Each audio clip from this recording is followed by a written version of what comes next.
বীরভূম জেলার মধ্যে এখনো পর্যন্ত বিজেপির গড় হলো দুবরাজপুর বিধানসভা। এই বিধানসভার একটি নজিরবিহীন চরিত্র হলো কয়লা পাচার, বালি পাচার, পাথর পাচার এবং বালি কয়লা পাথর মাফিয়াদের দৌরাত্ম্য।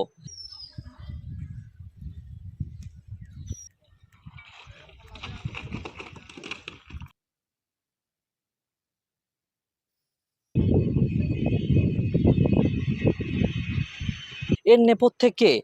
এখানে যিনি তৃণমূল প্রার্থী তিনি বলছেন বিজেপি, এখানে যিনি বিজেপি প্রার্থী তিনি বলছেন তৃণমূল কংগ্রেস, অর্থাৎ শাসক দল এর নেপথ্যে রয়েছে।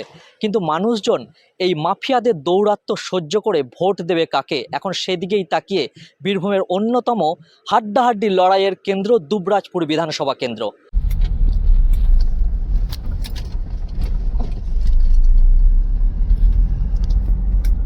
विकसित विकसित दुबराजपुर स्कूल ওখান থেকে উঠবো না।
এটা কি দুবরাজপুর? এগুলো হয়ে গেছে, হ্যাঁ, শুধু আমার এখানে এদের যেটা খাবে এইগুলো মানে পরিকল্পনা।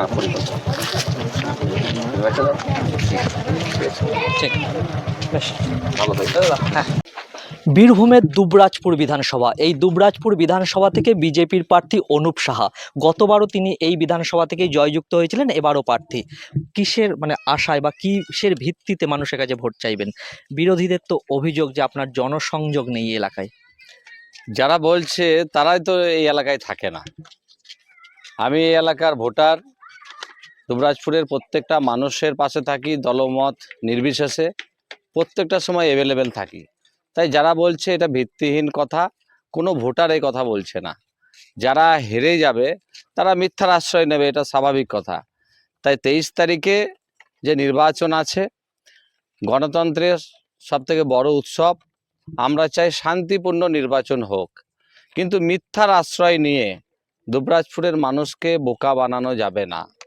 15 বছর ধরে মমতা ব্যানার্জি যেভাবে বাংলার মানুষের মাথাতে টুপি পরিয়েছিল, মানুষ আর ভুল করবে না, কারণ তারা উন্নয়ন চায়।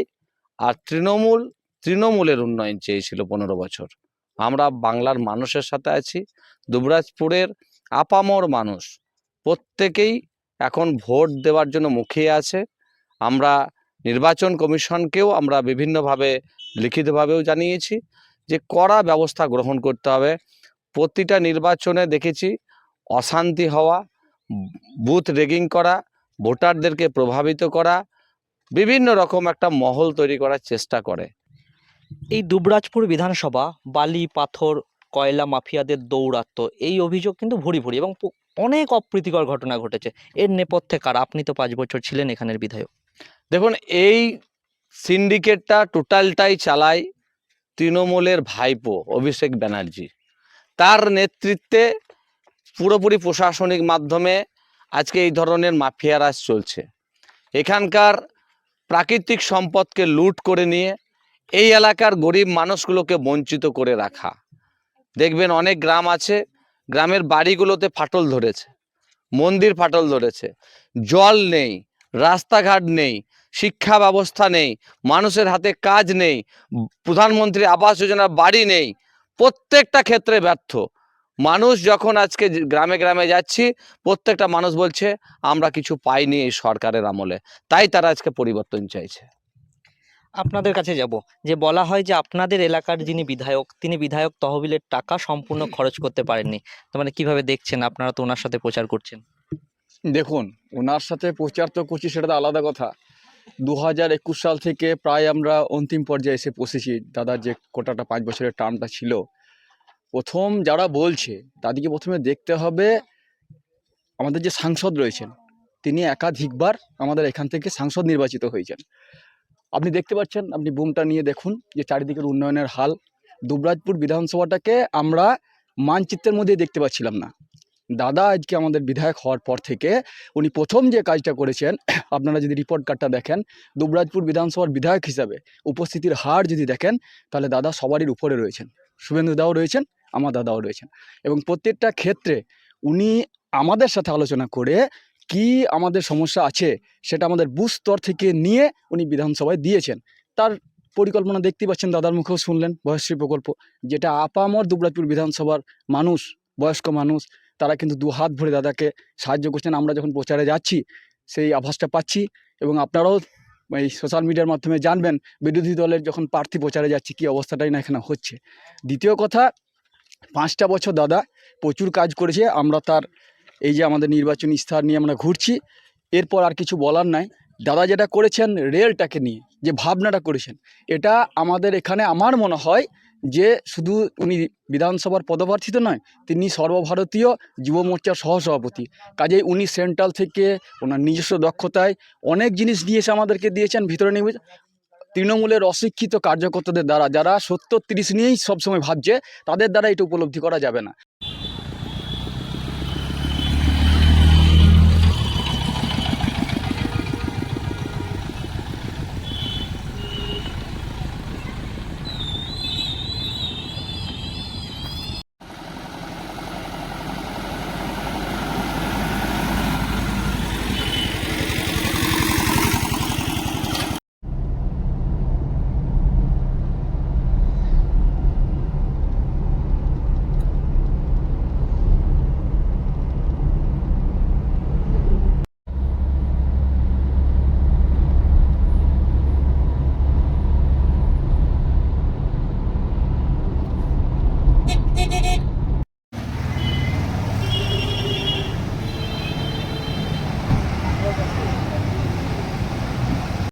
আমার সঙ্গে রয়েছেন বীরভূমের দুবরাজপুর বিধানসভা তৃণমূল কংগ্রেস প্রার্থী নরেশচন্দ্র বাউরি।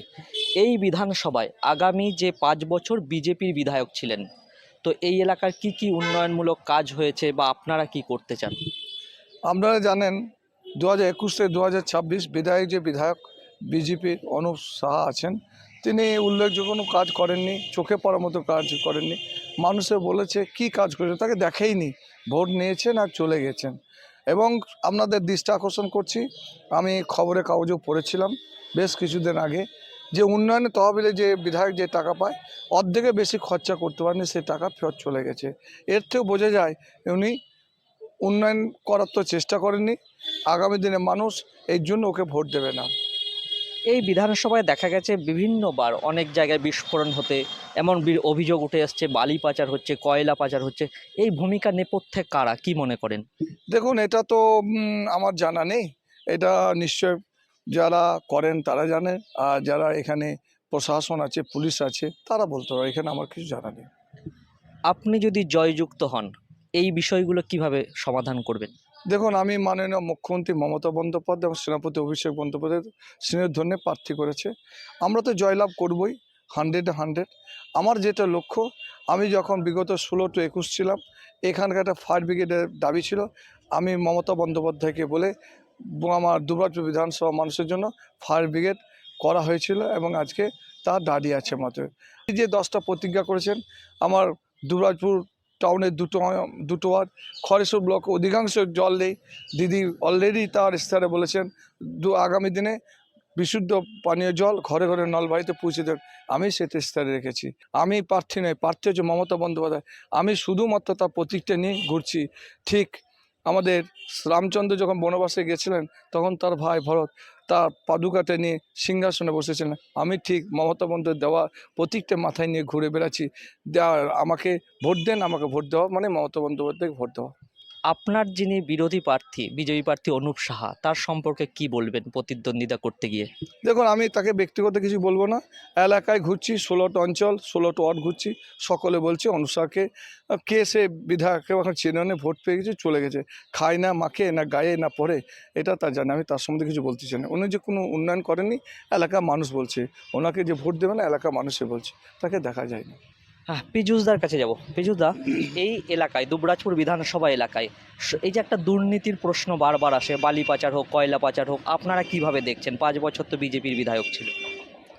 দেখুন, দুবরাজপুর এলাকাটায় এক কথায় খনিজ সম্পদে পরিপূর্ণ। এখানে যেমন একদিকে বালি রয়েছে, মোরাম আছে, হ্যাঁ, পাথর রয়েছে, বিভিন্ন বিষয় রয়েছে, কিন্তু সেইগুলো নিয়ে কোনো অশান্তি বা গণ্ডগোল কিন্তু আমাদের দুবরাজপুর ব্লক বা দুবরাজপুর শহর অঞ্চলে নেই। এবং দুবরাজপুর ব্লক শহর অঞ্চল খুব শান্তিপূর্ণ এলাকা। আমাদের যেটা সকলের দাবি যে আমরা একটা জিনিস পরিষ্কার, আবার মাননীয় মুখ্যমন্ত্রী যিনি আছেন মমতা ব্যানার্জি, তিনি আবারও চতুর্থবারের জন্য মুখ্যমন্ত্রী হবেন এবং অনেক সিট নিয়ে তিনি মুখ্যমন্ত্রী, অর্থাৎ তৃণমূলের সরকার হবে, মমতা ব্যানার্জি মুখ্যমন্ত্রী হবে।